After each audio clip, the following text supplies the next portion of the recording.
And did you just continue doing that over the coming months? Continue it over and over and over again.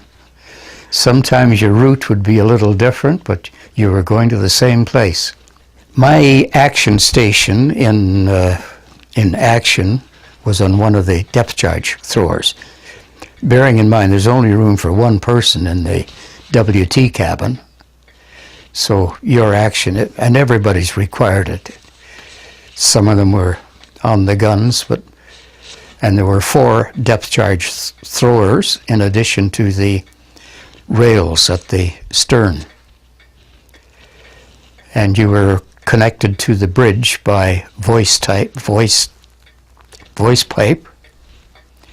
They would give you the depth you would set the charges for and when to fire them. Away they go. Away they go. And then boom. A big boom. Usually your first indication that a U-boat is there is torpedoing a merchant ship. You get the bang, you hear the bang, and you immediately go to your action station before you even... The action station bell has gone because you hear that thump before anyone has time to react. Drop everything and get into your sea boots, which is the only thing you take off when you go to get in your hammock. You don't take your clothes off at sea at all. And then what? You try to get over it, I guess. You try to get over it. The whole idea is to drop your charges in a pattern. 2 from the rails, 2 from the after thrower, 2 more from the forward throwers, and then 2 again from the rails. And they're all set at different depths. So the idea is to have one exploding up here, one below, and from the side. That was the initial. The procedure changed greatly before the end of the war, but initially that was your... So did you ever get one? We thought we did. We had a possible. We were detailed off by the senior officer to detach from the convoy and to transmit a disposition report, which was quite common. This was late evening, so we had gone out and transmitted our message and were going back to join the convoy. You realize why we detach from the convoy, so they can't take a radio fix on you. They're shore stations. We did the same thing, so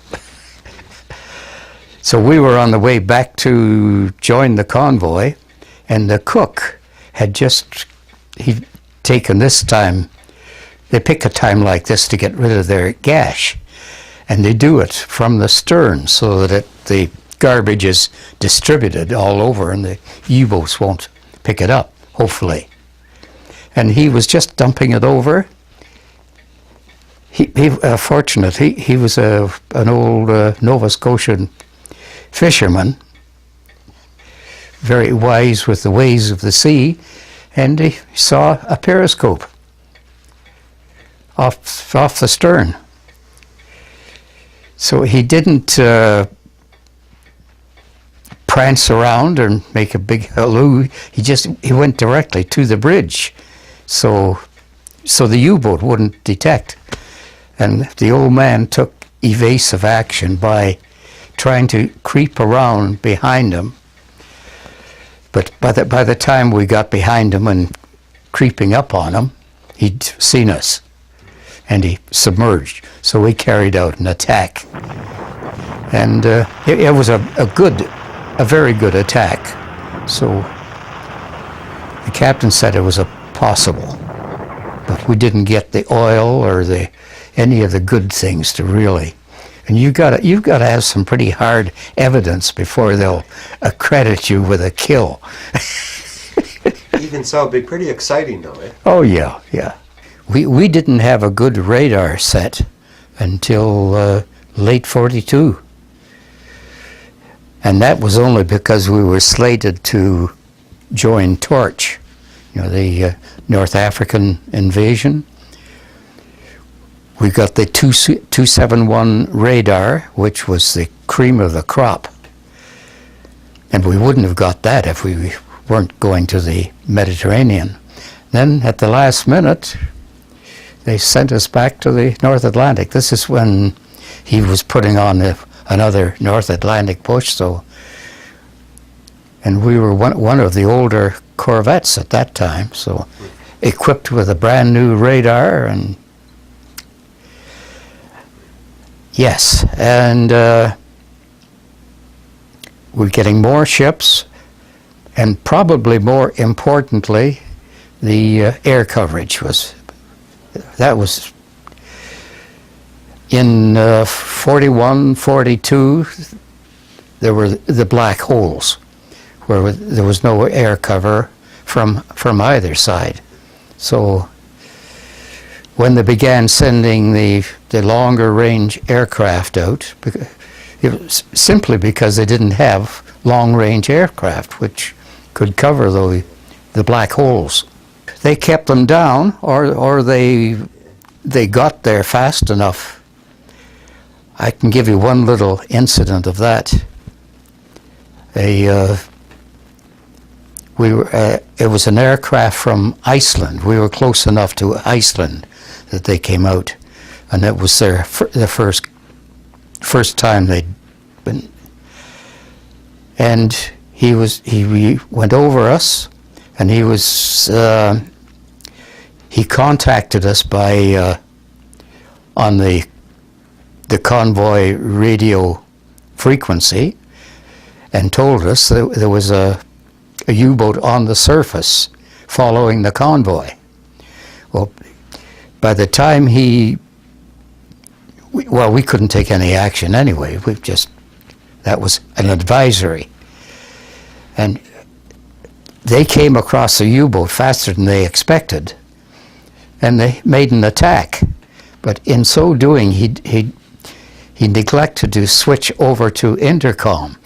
Their in-flight radio uses the same equipment when they're flying as if they're transmitting to another ship. And he left it on, so we heard the whole attack on the. And you got the bastard, you got him, and they did. They sunk it. Yeah, that was the first. Heard all this. Yeah, we couldn't see it, but we heard it. I'll ask you now, what life was like on board a Corvette during that time, especially in the winter time. Must have been awful. Bloody awful.